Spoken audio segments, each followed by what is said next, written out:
Selamat datang di podcast kita hari ini. Podcast pasti suara hukum syariah muda. Nah, jadi pada episode kali ini teman-teman, kita akan membahas tema yang sangat dekat dengan kehidupan kita sebagai mahasiswa. Nah, di sini kita akan membahas bagaimana mengelola stres menjadi sebuah energi positif, sehingga kita mengeluarkan ide-ide yang kreatif menjadi sebuah prestasi. Betul sekali tuh Rahma. Jadi seringkali tuh mahasiswa itu cuma dianggap hanya perlu rajin belajar, aktif organisasi, atau mendapat nilai yang tinggi. Padahal di balik itu semua kita melupakan satu hal nih, yaitu kemampuan mengelola stres. Nah, jadi banyak nih mahasiswa yang sebenarnya cerdas, punya banyak potensi, tapi terhambat nih. Karena apa? Karena stres tadi. Dan juga ditambah dengan overthinking, takut gagal, gak percaya diri, atau sulit mengatur tekanan. Nah, karena itu Kamel, hari ini tema kita tuh sangat menarik, yaitu dari stres ke inovasi, dengan tujuan agar membangun mahasiswa yang tangguh, kreatif, dan berprestasi. Nah, di sini kita akan membahas bagaimana stres dikelola dengan baik sehingga menjadi sebuah kekuatan, bukan hambatan. Dan menariknya lagi nih Rahma dan juga teman-teman yang hadir di sini, hari ini tuh kita gak cuma membahas dari sisi psikologisnya aja nih, tapi juga dari sisi akademis dan juga prestasi mahasiswa. Nah, jadi diskusi ini akan menjadi paket komplit ya, mulai dari cara memahami stres, mengelola tekanan, membangun kreativitas, sampai gimana sih cara mahasiswa itu bisa mengubah ide menjadi karya dan juga prestasi tentunya. Nah, pada kesempatan kali ini teman-teman, kita sudah bersama dua narasumber yang sangat luar biasa. Yaitu narasumber pertama yaitu Ibu Rifkah Fatma Rangkuti, MPSI Psikolog. Nah, jadi beliau akan membantu kita memahami bagaimana kondisi stres mahasiswa, cara mengelolanya, serta menjaga kesehatan mental kita di tengah tekanan akademik dan juga sosial. Nah, tadi kan sudah ada narasumber yang pertama, tentu pasti ada dong narasumber kedua kita, yaitu pasti teman-teman juga banyak yang udah kenal nih. Dosen kita sendiri, Bapak Ihsan Helmi Lubis SHIMH.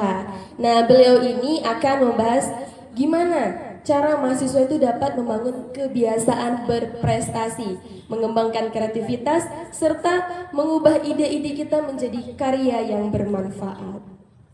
Sebelumnya, terima kasih Bapak Ibu sudah berhadir bersama kami di podcast yang sangat luar biasa ini. Ya, semoga diskusi kita hari ini dapat menjadi ruang refleksi dan juga inspirasi nih bagi kita sebagai mahasiswa agar lebih tangguh, kreatif, dan juga berprestasi. Oke, berarti kita ini mulai ya Kamel ya. Mungkin ini part yang paling kita tunggu-tunggu nih teman, dari penjelasan dari narasumber kita yang sangat luar biasa hari ini ya. Oke, mulai dari Ibu Rifka, kita mulai dari realita yang sering dialami oleh mahasiswa nih Bu. Banyak mahasiswa yang terlihat sangat baik-baik saja, padahal di dalam mereka banyak memandang tekanan. Contohnya seperti cemas, bingung, atau merasa, nih aku tertinggal jauh nih dari teman-temanku. Nah, jadi menurut Ibu, bagaimana nih kondisi umum seperti mahasiswa yang seperti itu Bu? Mungkin bisa dijawab Ibu.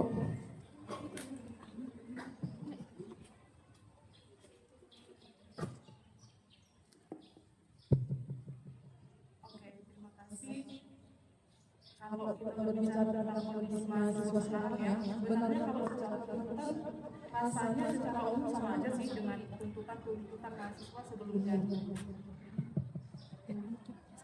Misalkan dengan tuntutan akademik, non akademik, ya, tuntutan berprestasi, mungkin tuntutan tugas dilakukan atau dikerjakan tepat waktu, ya, dengan dapat ide yang banyak, sementara deadline-nya hampir memiliki tenggat waktu yang sama gitu, berbarengan. Selain itu, tuntutan akademik prestasi atau prestasi akademik atau non akademik, tentu mahasiswa ini kan seorang individu punya permasalahan juga, kondisi-kondisi di keluarga yang membuat si mahasiswanya ini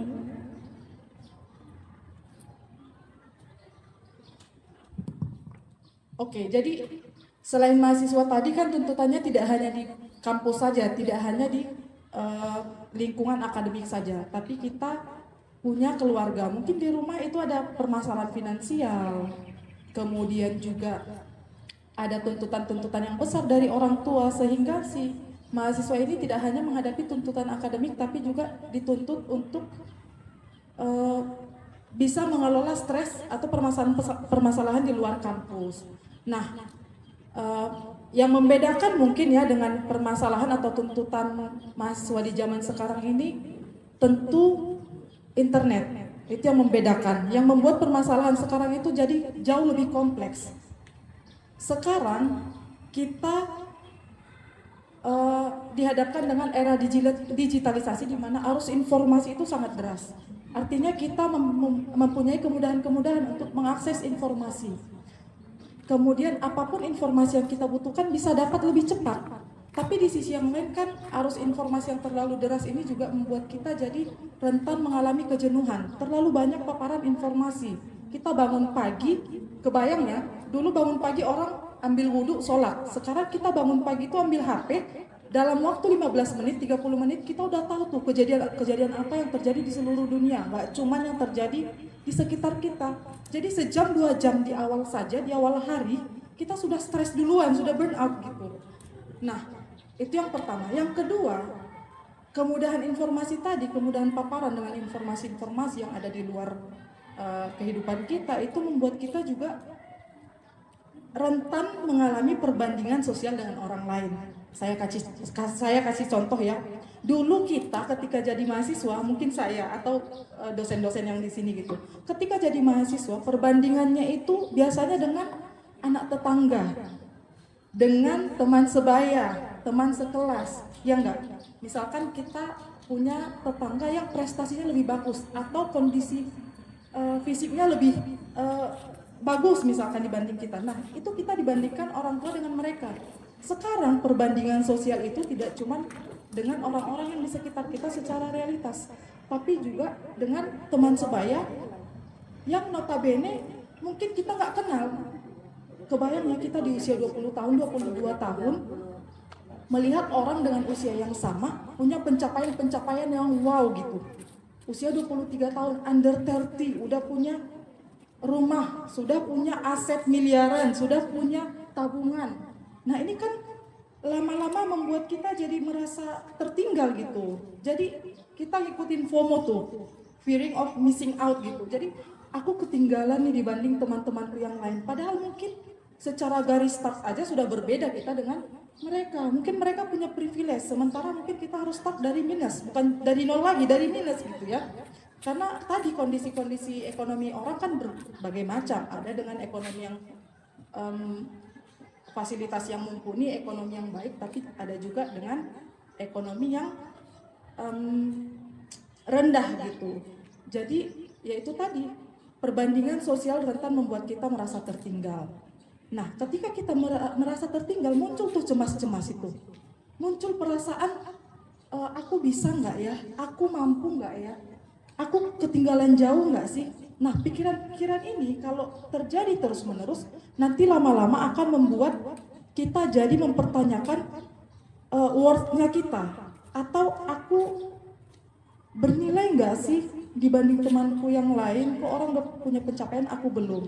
Nah, lama-kelamaan ini kalau tidak terkelola dengan baik akan memunculkan yang namanya permasalahan psikologis. Muncullah stres tadi kalau tidak dikelola dengan baik. Padahal mungkin secara kemampuan, secara objektif, ya kalian-kalian kita mahasiswa ini punya kemampuan yang mumpuni. Tapi karena tadi perbandingan sosial yang tidak sesuai, nggak apple to apple gitu ya, jadi membuat kita merasa lebih rendah dibanding orang lain. Nah, pada beberapa mahasiswa mungkin punya manajemen stres yang baik dengan tuntutan ekonomi, tuntutan akademis, permasalahan finansial di rumah, tuntutan dari orang tua, permasalahan kita punya relasi sosial dengan orang lain, mungkin kan ada permasalahan ya, mungkin kompetisi di kelas kah, dengan permasalahan dengan teman sekamar kah. Nah, permasalahan-permasalahan itu mungkin bisa di-manage dengan baik oleh si beberapa mahasiswa, tapi kan beberapa mahasiswa yang lain tidak bisa memanage itu dengan baik ya. Akhirnya apa? Yang terjadi ketika mereka mendapatkan tuntutan tugas yang banyak, tidak bisa di-manage dengan baik, memilih untuk menghindari tugas-tugas itu. Ketika menumpuk stres sendiri, panik sendiri, alih-alih mengerjakan, malah memilih untuk menghabiskan waktu di dunia maya, scrolling, media sosial, atau yang cowok-cowok mungkin game online. Nah, ini kalau tidak dikelola dengan baik, tentu tadi penurunan konsentrasi juga prestasi akademik di kampus. Mungkin itu sih yang membedakan kondisi mahasiswa dengan yang sekarang dengan yang terdahulu seperti itu.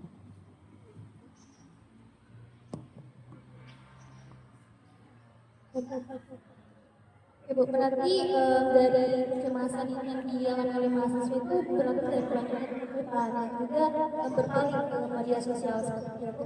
Nah, jadi apakah stres dan kecemasan yang dialami oleh mahasiswa itu selalu berdampak negatif? Nah, ini menariknya. Kalau kita mendengarkan stres itu biasanya konotasinya negatif ya.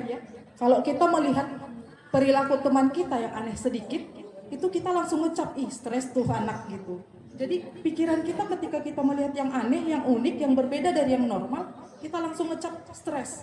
Padahal ternyata stres itu apa sih? Stres itu kan tekanan. Jadi kayak tadi dengan tuntutan-tuntutan yang dihadapi oleh mahasiswa, hampir mustahil rasanya stres itu tidak dialami oleh mahasiswa secara keseharian gitu. Bahkan manusia itu ya memang sehari-hari dealing atau berusaha untuk mengatasi stres itu sendiri. Nah, apakah selalu berdampak negatif? Enggak ternyata. Jadi stres itu reaksi fisiologis dan juga psikologis yang normal. Artinya kita butuh stres. Kalau kamu mengalami stres, kita mengalami stres itu sesuatu yang normal, manusiawi terjadi.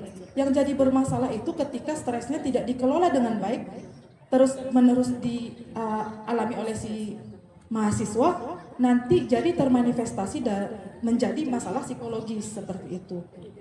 Nah, bagaimana caranya agar si stres ini berdampak positif? Kan itu yang jadi pertanyaannya. Gimana caranya, Bu? Saya nggak cuma dapat stresnya aja, kan rugi ya cuma dapat stres tapi nggak bisa berdampak positif. Nah, salah satu caranya adalah dengan memberikan makna yang positif terhadap peristiwa stres yang kita alami. Misalkan ada tuntutan tugas, atau yang paling gampang deh kayaknya semua mahasiswa pernah mengalami ini. Ketika diberikan tugas presentasi di depan kelas, pasti di awal-awal itu rasanya kan gemeteran ya, deg-degan, kemudian cemas gitu. Nah, bagaimana kita memaknai tugas presentasi ini yang akan menentukan ini akan berdampak positif atau berdampak negatif.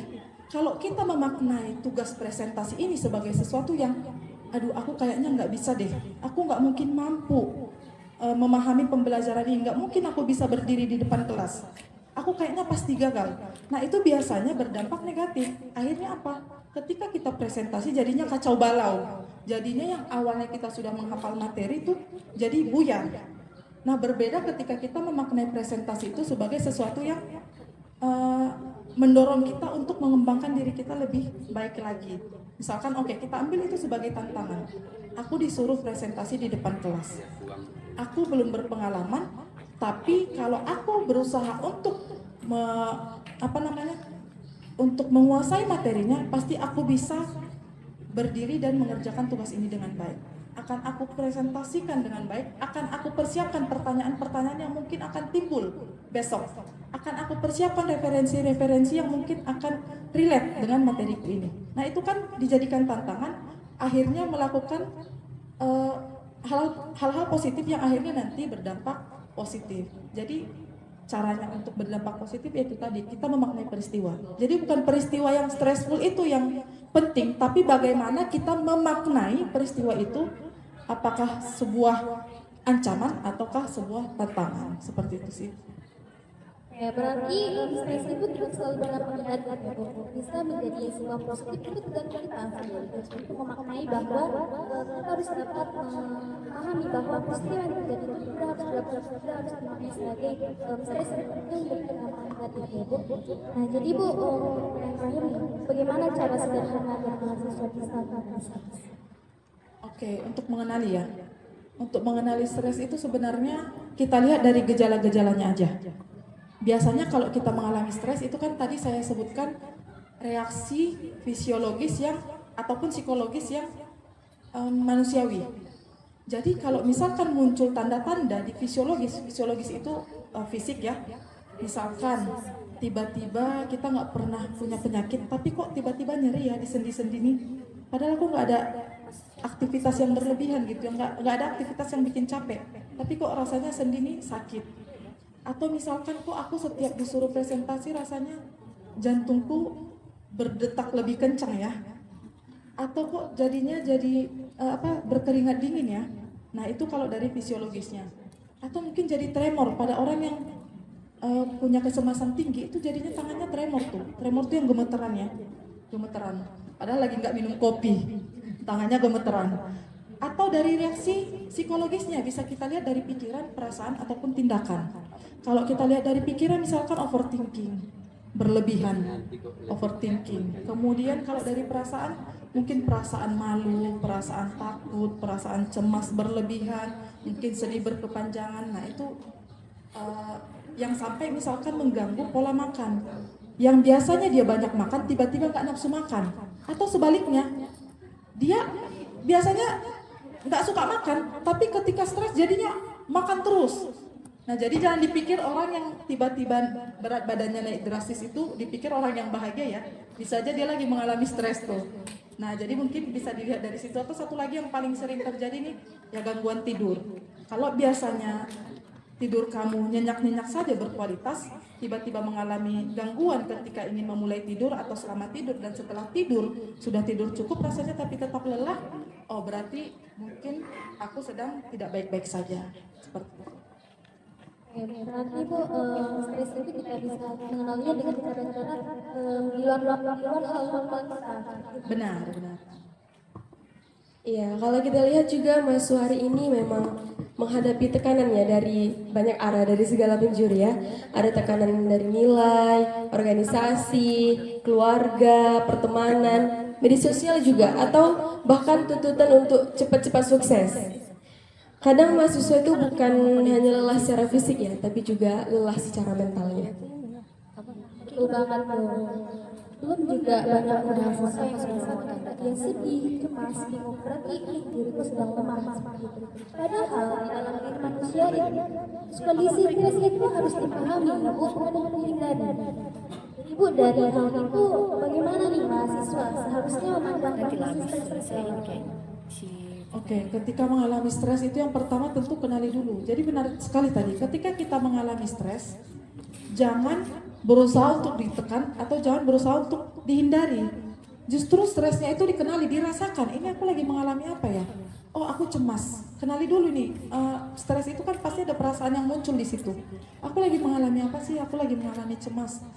Besok presentasi, aku takut gagal, aku takut malu, aku takut tidak bisa menguasai. Nah, itu dulu yang dikenali. Oh, berarti ada rasa cemas di situ. Ada rasa malu di situ. Nah, yang pertama kenali, baru yang kedua kita kelola. Nah caranya seperti apa? Nah ada dua nih cara mengelola stres.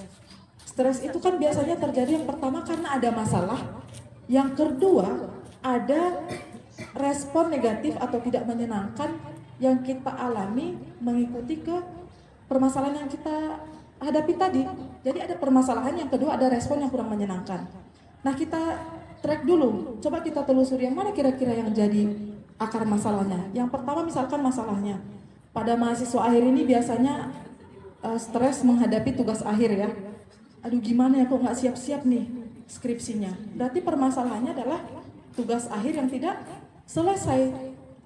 Kita kalau fokus di perasaan, fokus di rasa-rasa yang tidak nyaman itu tadi, mau jungkir balik seperti apapun, skripsinya nggak akan selesai. Nah caranya apa? Dikerjakan.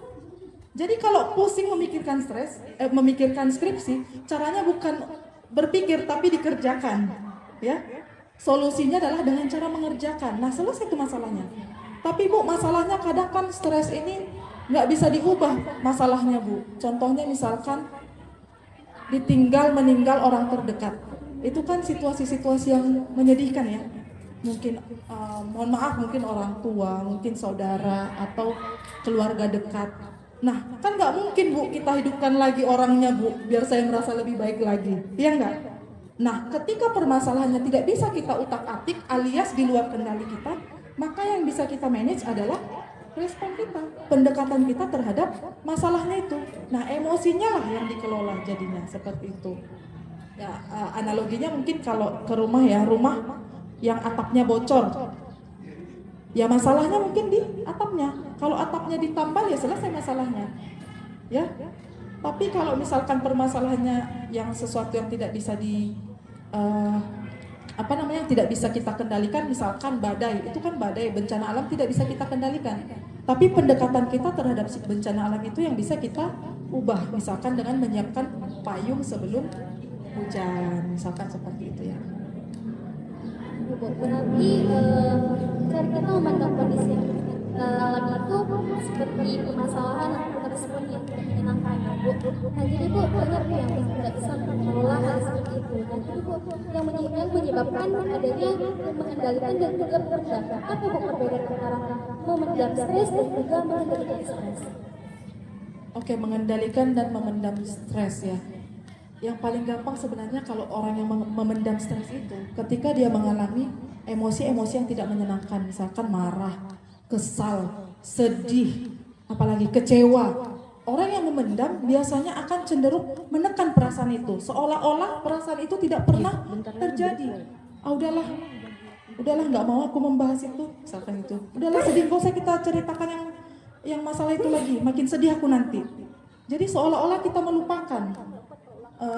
Dengan harapan ketika kita mencoba untuk melupakan, mencoba untuk tidak membicarakan itu, kita berharap masalahnya selesai. Nah permasalahannya ketika kita memendam emosi-emosi negatif itu tadi, yang ada masalahnya nggak hilang. Emosi itu makin menumpuk, jadi bom waktu. Tunggu pemicu dikit aja tuh, jadi meledak dia. Pemicu yang kecil aja nanti bisa jadi hal yang besar. Contohnya pada orang yang kita anggap pendiam.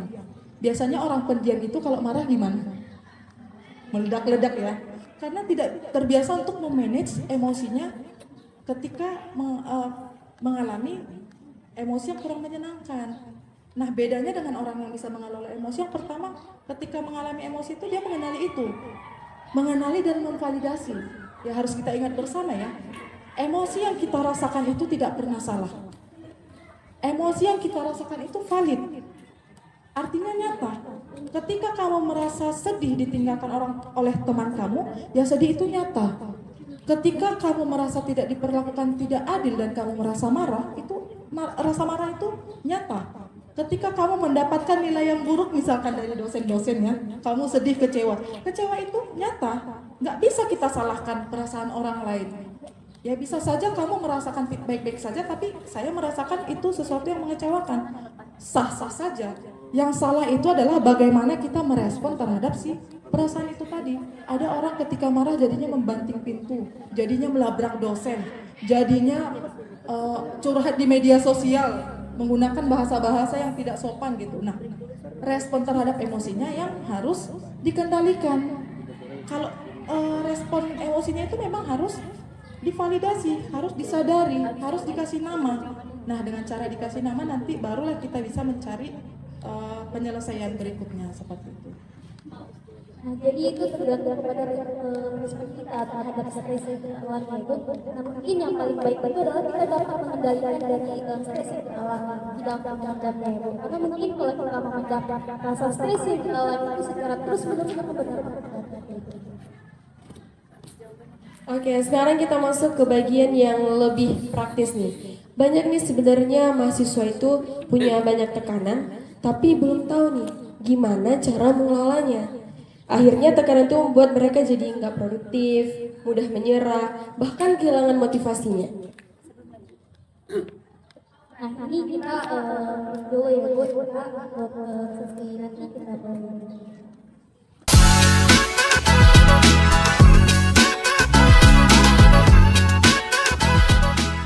Oke, kembali lagi di podcast Suara Hukum Syariah Muda. Nah, jadi ini kita lanjut ya teman-teman di part yang sangat kita tunggu-tunggu dari kedua narasumber kita. Nah, jadi untuk Ibu Rifka, menurut Ibu, bagaimana nih cara mahasiswa agar bisa mengelola tekanan stres agar tidak berubah menjadi sebuah beban yang merusak, melainkan menjadi sebuah energi yang positif bagi mahasiswa. apa sih yang menjadi seharusnya menjadi langkah awal yang dilakukan mahasiswa saat merasa mental itu tidak stabil gitu? Oke, ini pertanyaan bagus ya. Ketika mahasiswa merasakan mentalnya sedang tidak stabil, ini sebenarnya sangat lumrah dialami oleh mahasiswa. Dengan tekanan-tekanan tadi, tekanan akademik, kemudian tekanan relasi sosial, belum kita berbicara nanti pada mahasiswa-mahasiswa pendatang atau perantau gitu ya. Mereka dituntut untuk beradaptasi, kemudian ada homesick segala macam, dan belum kita berbicara tentang permasalahan pribadi si individu itu gitu. Nah, kalau kita berbicara tentang masalah pribadi si individu itu termasuk nanti permasalahan di keluarga, permasalahan finansial, mungkin tuntutan dari keluarga, belum nanti permasalahan relasi sosialnya gitu ya. Nah, yang pertama kali sebenarnya dilakukan adalah menyadari bahwa memang mentalnya sedang tidak baik-baik saja. Jadi banyak stigma yang terjadi di masyarakat ketika kita merasa mentalnya tidak stabil, merasa terganggu secara psikologis, merasa secara emosional, mengalami ketidakstabilan, kita takut untuk berbicara, kita takut untuk mengakui itu gitu ya, karena ya dianggap tabu. Jadi yang pertama dilakukan adalah menyadari yang pertama. Kalau kita nggak sadar udah susah tuh. Kita pergi ke ahli profesional juga, kalau kita sendiri nggak sadar bahwa kita sedang tidak baik-baik saja, maka tidak akan bisa membantu proses penyembuhan atau intervensi yang diberikan gitu. Jadi yang pertama menyadari. Yang kedua,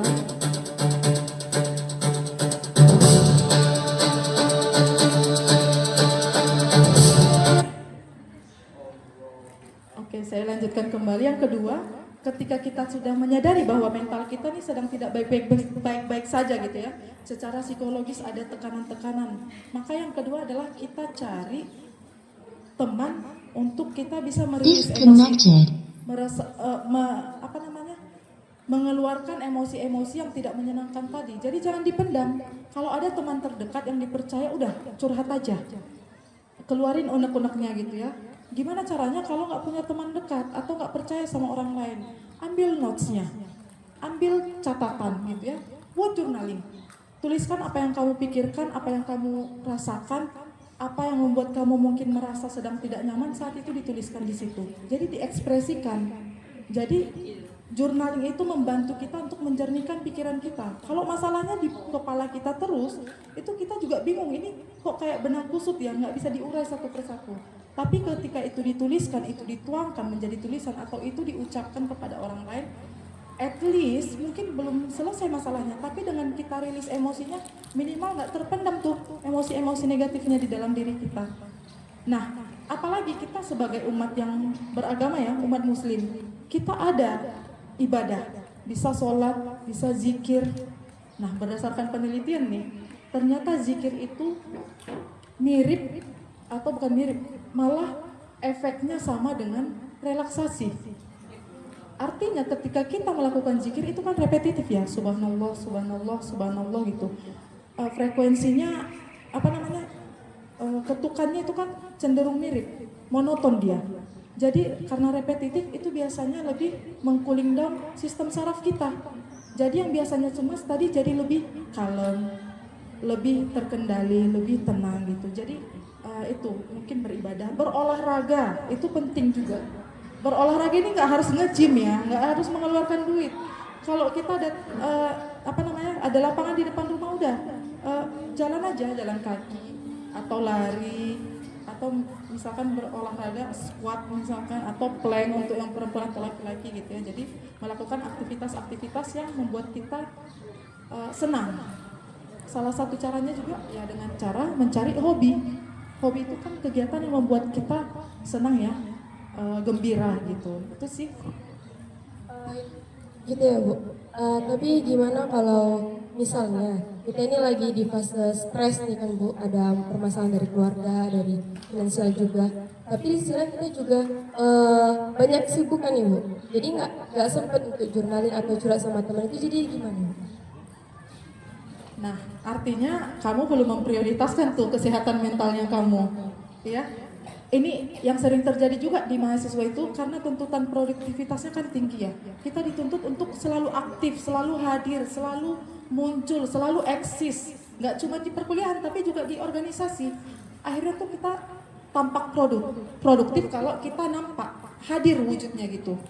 Nah, kalau tidak dikelola, tadi kan pertanyaannya sudah banyak tekanan-tekanan tapi tidak dikelola dengan baik. Mungkin di bulan pertama, bulan kedua itu masih oke-oke saja.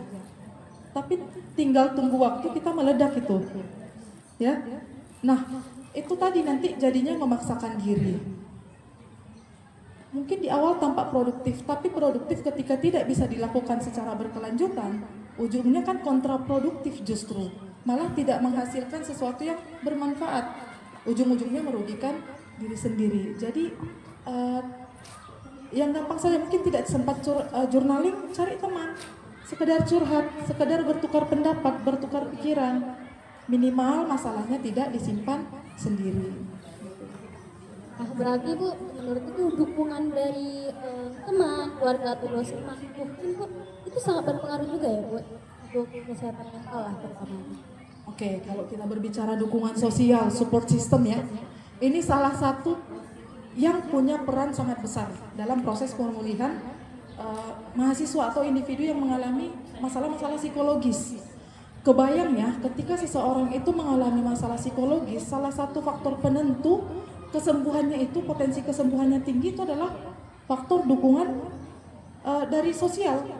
Nah, dukungan sosial ini siapa saja yang termasuk di situ? Yang pertama keluarga, tentu yang paling dekat. Ada ibu, ada ayah, ada saudara. Kalau kita yang mahasiswa mungkin ada teman dekat, ada geng-geng kita mungkin gitu ya, sahabat-sahabat. Mungkin ada dosen-dosen, ada siapa lagi? Mungkin orang-orang yang kita tuakan, yang kita percaya. Nah, itu dukungan sosial. Jadi seberapa penting? Penting sekali. Saya pernah ketemu kasus, kebetulan kan saya juga sambil berpraktek ya. Jadi saya pernah ketemu kasus yang permasalahannya ini termasuk berat. Kekerasan seksual. Itu kan berat ya. Peristiwa yang traumatis, kejadiannya traumatis. Kalau tidak bisa tidak ditangani dengan baik dan sesegera mungkin, itu dampaknya akan berkepanjangan terhadap si korban. Nah, saya ketemu setelah proses berapa bulan gitu ya, tapi belum ada 6 bulan gitu. Dia datang ke saya melihat sebelum bertemu dengan para ahli, dia masih aktif mengurus kasusnya gitu ya. Jadi nyambi dia ketemu dengan ahli untuk pemulihan psikologisnya. Nah, ketika ketemu dengan saya di pertemuan pertama, saya melihat ada progres-progres yang baik. Ketika di pertemuan pertama, kenapa bisa terjadi? Setelah saya tanya-tanya, saya gali lebih lanjut, ternyata itu salah satu faktornya adalah dukungan dari keluarga. Nah, kita kan kalau sudah mengalami peristiwa traumatis, nggak harus kekerasan seksual, pelecehan itu juga termasuk peristiwa traumatis. Atau mungkin pada beberapa orang dapat nilai yang buruk harus mengulang, itu kan jadi peristiwa traumatis juga pada beberapa orang. Nah, saya tanya, gimana dukungan dari keluarganya ketika mengalami peristiwa traumatis ini? Keluarganya di situ hadir, bukan hanya secara fisik, tapi juga secara ruh, secara spiritnya itu hadir di depan anak. Artinya mereka memahami kondisi anak. Ketika mereka melihat si anak ini dalam kondisi yang tidak baik-baik saja, dan dalam kondisi yang menurut mereka itu membingungkan gitu ya. Kok bisa anak ini awalnya normal tiba-tiba menunjukkan gejala-gejala yang tidak normal. Yang dia tunjukkan saat itu lari ke sana kemari. Bolak-balik aja dia. Tanpa ada kepentingan yang berarti, bolak-balik. Nanti dia ketemu cermin, marah dia sama cermin itu. Emosi dia takut ketika berhadapan dengan hal-hal yang mengaitkan dengan peristiwa traumatis tadi gitu ya. Ternyata setelah ketemu saya, dia bisa berfungsi, bisa berkomunikasi dengan efektif. Nah, ditanya tuh, ternyata keluarganya itu ketika melihat dia, mungkin situasinya kan membingungkan ya, apalagi yang nggak paham tentang kesehatan mental. Dia ngelihat kok kayak orang gila gitu anakku. Tapi dia tidak melontarkan pikiran itu, dia cuma melihat anaknya diperhatikan. Ketika anaknya bolak-balik ke sana kemari cuma diamati gitu ya, tanpa dihentikan, enggak, mereka cuma mengamati. Ketika kira-kira nanti si anaknya dalam kondisi yang bahaya, mungkin keluar dari pintu, mereka menarik. ya. Jadi nggak ada disalahkan, nggak ada ditanya, tidak dipaksa untuk bercerita ketika si anak tidak siap. Nah, lama kelamaan si anak ini kan merasa bahwa dia merasa dipahami ya. Nah, dalam kondisi beberapa bulan untuk orang yang mengalami peristiwa traumatis itu sebenarnya progres yang sangat baik sekali, bisa kembali berkomunikasi secara efektif. Padahal sebelumnya muncul gejala-gejala yang cenderung mengarah ke permasalahan psikologis berat. Jadi kalau ditanya dukungan sosial ini sangat penting sekali. Sama kayak kita, kalau kita merasa kesepian di kos, kita punya masalah di perkuliahan gitu ya, kita diam aja. Kira-kira masalahnya makin berat atau selesai? Berat. Makin berat. Makin berat. Tapi ketika kita bertemu dengan teman yang mungkin sefrekuensi, satu vibes, value-nya mirip-mirip misalkan gitu ya, kita dapat bisa berdiskusi, bisa dapat masukan dari mereka, bisa dapat rekomendasi dari mereka, itu kan rasanya meskipun tidak selesai masalahnya, tapi minimal bebannya itu berkurang separuh. Gitu. Sudah lega, jadi sangat penting, peranannya sangat besar. Itu benar banget Bu, karena mungkin dari apapun yang kita alami itu perlu orang ketiga atau seorang di sana, contohnya seperti keluarga atau teman, bahkan dosen di luar kampus. Nah, dari yang kita bahas tadi nih, saya tuh tertarik nih Bu, dengan satu hal, yaitu yang tidak semua tekanan itu harus dihindari. Kadang tekanan itu justru bisa mendorong seseorang tuh untuk berkembang, asal dikelola dengan baik. Nah, jadi dari pernyataan tadi itu saya mau bertanya dengan Ibu, kapan nih tekanan itu bisa menjadi motivasi, dan kapan juga nih tekanan justru menjadi tanda bahwa mahasiswa itu perlu berhenti sejenak dan mencari bantuan ya? Oke, bagus sekali ya pertanyaannya. Jadi kapan kita melihat stres itu sebagai sesuatu yang meningkatkan kemampuan diri kita, kapan kita melihat stres itu sebagai tanda, oh kayaknya kita perlu berhenti sejenak nih gitu ya, perlu beristirahat. Nah, yang pertama itu tadi, ketika kita melihat stres, rasanya kan kita bisa mengukur kemampuan diri kita ya, kira-kira bisa nggak ya aku mengatasi stres ini, bisa ya nggak aku menyelesaikan tugas ini misalkan gitu. Stres ini membuat aku berkembang nggak ya, pikiranku masih positif nggak ya akan stres ini. Nah, itu biasanya tanda bahwa stres itu sebagai pendorong kita untuk lebih maju lagi, lebih berprogres lagi, lebih berkembang lagi, lebih mendapatkan kompetensi yang baru lagi gitu ya, skill yang baru lagi. Tapi ketika misalkan stres itu tadi sudah berusaha untuk menganggap itu sebagai tantangan, tapi kok kayaknya di fisik, di psikologisku kok kayaknya nggak nyaman ya, kok kayaknya tadi malah mengganggu tidur, mengganggu makan. Aku tidur, tetap aja Bu, saya tidur biasanya jam 10, bangun jam 5. Tapi kok tetap capek ya? Tetap lelah badannya Bu, padahal saya nggak olahraga yang berat gitu. Atau misalkan saya tidur awal Bu, tapi tengah malam itu sering terbangun, habis itu nggak bisa tidur lagi. Atau Bu, saya misalkan mau tidur, biasanya jam 10 Bu, udah saya matikan HP gitu ya. Lingkungan sudah dikondisikan sedemikian rupa agar aku bisa tidur dengan nyenyak. Nggak bisa juga Bu sampai jam 1 malam, sampai jam 2 malam. Kadang saya begadang tuh Bu sampai subuh baru bisa tidur. Nah, itu biasanya udah jadi tanda tuh. Atau kayak yang tadi, pola makannya sudah berubah. Biasanya 1 piring sendiri habis, ini kok kayaknya 1 suap susah untuk menelannya Bu gitu. Atau saya biasanya Bu 3 suapannya udah kenyang saya Bu, ini Bu 3 piring saya masih harus tambah Bu, ini gimana ya Bu gitu. Kok kayaknya semua coklat tuh enak, perutku udah kenyang Bu, tapi kayaknya makan, mulutnya perlu asupan terus gitu. Nah, itu kan sudah ada perubahan-perubahan yang terjadi di keseharian kita. Atau yang paling gampang terlihat dari mahasiswa, sampai mempengaruhi relasi sosialnya. Jadi nampak dia hypersensitif, mode senggol dikit bacok gitu ya. Kamu salah dikit tuh langsung sikut, langsung meledak-ledak emosinya. Kan sering kita temui mahasiswa seperti itu ya. Biasanya dia anteng loh, kalem, tapi kok kayaknya sensitif kali di akhir-akhir ini misalkan gitu. Nah, itu tanda-tanda hypersensitif. Lagi mode senggol bacok. Atau misalkan kalau dari fisik mungkin yang terlihat selain tadi dari pola tidur ya, muncul tuh jantung deg-degan terus, kok kayak tremor ya, panik terus menerus. Kayaknya pikiran-pikiran tuh didominasi sama pikiran-pikiran negatif.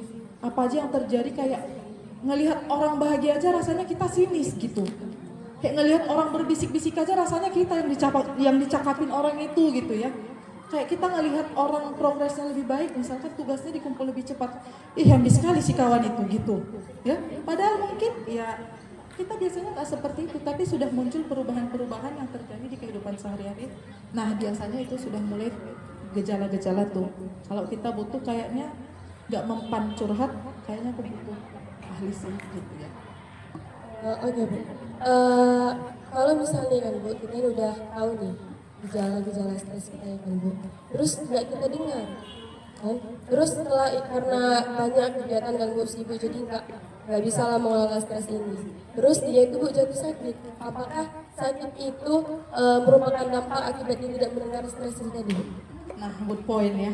Jadi stres mungkin rasanya ringan, bisa kok diatasi, tapi nggak pernah dikelola dengan baik. Artinya menumpuk terus sampai pada akhirnya drop, sakit.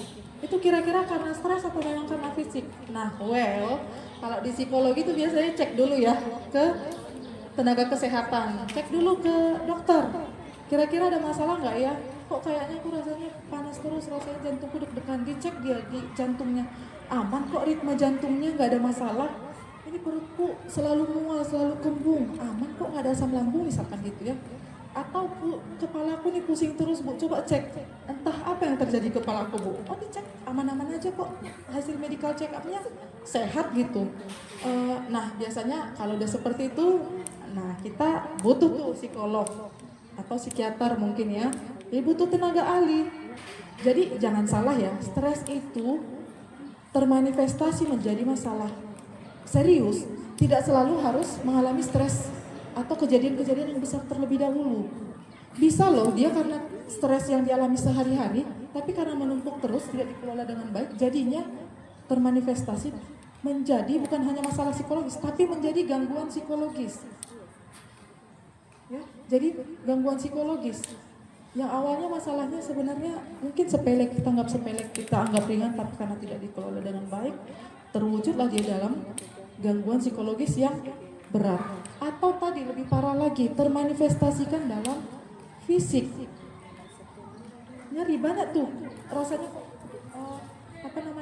sendiku nyeri ya. Kok kayaknya tiba-tiba aku biduran. Ada nggak yang pernah alergi tiba-tiba out of nowhere, tiba-tiba alergi? Termasuk saya dulu ketika di tugas akhir ya, saya nggak pernah alergi, biasanya cuma karena cuaca dingin. Ini ketika di tugas akhir setahun itu rasanya saya selalu mengalami alergi ketika terkena angin. Saya sadarnya setelah selesai skripsi, saya wisuda, kok alerginya hilang ya? Oh, jangan-jangan itu bentuk manifestasi dari tekanan stres menghadapi tugas akhir itu tadi. Jadi yang pertama tentu cross check dulu ke tenaga kesehatan, baru kalau misalnya tenaga kesehatan melihat tidak ada gangguan yang berarti di fisik kita, kita patut curiga itu biasanya masalah psikologis, kita ke psikolog.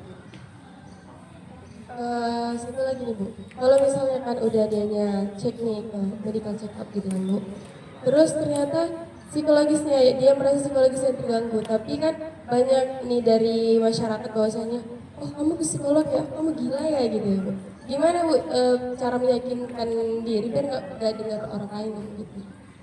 Oke, ini biasanya stigmanya marak terjadi di masyarakat ya. Orang yang mencari bantuan secara profesional dianggap sebagai orang gila. Nah, ini saya tanya nih, saya kembalikan. Kalau kita demam, kita merasa sakit di badan kita pergi ke dokter. Itu sesuatu yang memalukan atau enggak? Enggak. Oke, kalau kita butuh bikin meja misalkan furniture, kita pergi ke tukang kayu, itu sesuatu yang memalukan atau enggak? Enggak ya? Kita kan melakukan sesuatu yang memang sesuai dengan porsinya. Artinya ketika memang terjadi masalah-masalah psikologis ya ahlinya memang psikolog atau psikiater. Nah, permasalahannya emang semua orang yang pergi ke psikolog itu udah pasti gila? Atau emang kita mengalami gangguan psikologis itu emang sesuatu yang negatif? Kan enggak ya? Nah, masalahnya kok di masyarakat ini ya, ketika mereka melihat seseorang yang mengalami gangguan psikologis itu labelingnya luar biasa sih.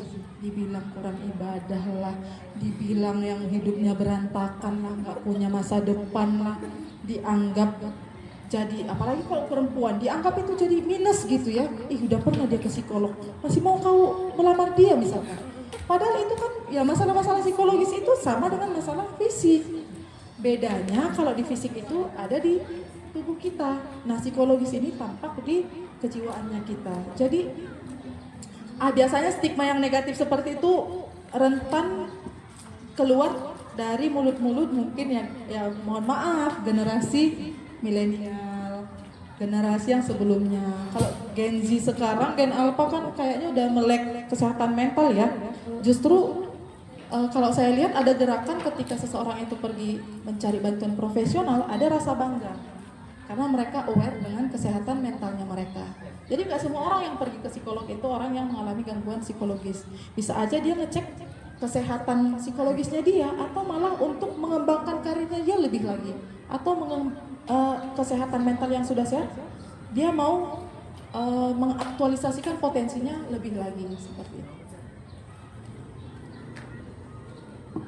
Nah, jadi mahasiswa itu juga perlu ya membaca diri, dan kita juga perlu ingat guys bahwa kita tuh nggak selalu harus berat, nggak selalu harus produktif, tapi kita perlu tahu kapan nih aku harus bergerak dan kapan aku harus beristirahat, itu kan Bu. Oke, selanjutnya ini kita break dulu ya untuk lanjut ke sesi berikutnya.